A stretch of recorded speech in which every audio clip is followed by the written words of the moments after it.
Vi har fået den her funktion, der hedder f af x er lige med en halv x i fjerde plus x i anden minus 2. Vi kan bruge Mabel til at få den til at tegne grafen ved at skrive plot, og så sætter vi funktionen ind.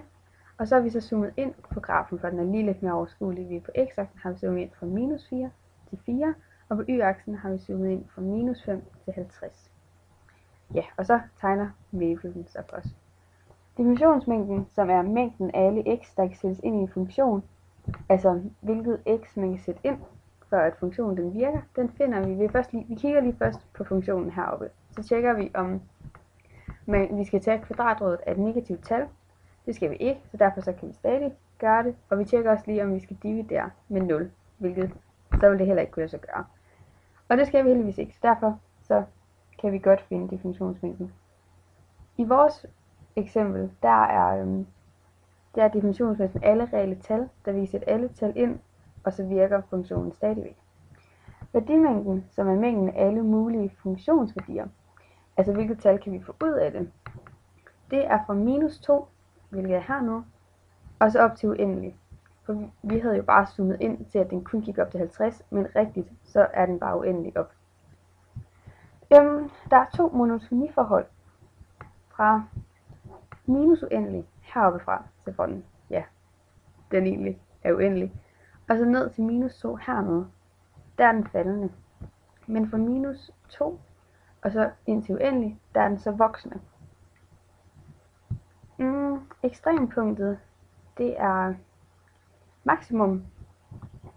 Det er også uendeligt. Vi kan ikke afgøre, hvor grafen den ender henne. Men minimum, det er nede i minus 2. Og minimumsværdien, den er så minus 2, og minimumstedet, det er 0. Så minimum, den er på 0, minus 2. Det er her, den ligger. Vi kan bruge Mabel til at komme med det præcise minimum.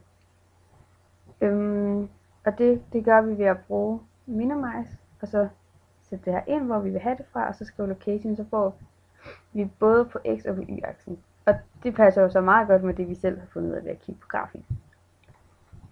Hvis vi bare zoomer ind og lader som om grafen den kun går på x-aksen fra minus 3 til 4, og vi kun lader som om det er vores graf, og den er simpelthen ikke større og længere end det her, så kan vi sige, at værdimængden den går nu fra minus 2, stadigvæk som vi gjorde før, og så op til 140, fordi det er der, vores graf den stopper. Ellers så er minimum, det er stadigvæk nede i minus 2, men pludselig har vi et maksimum, og det er så i 140, fordi nu slutter den her, fordi det her, vores graf går til, lader vi som om. Ja, men ellers er det de samme ting som op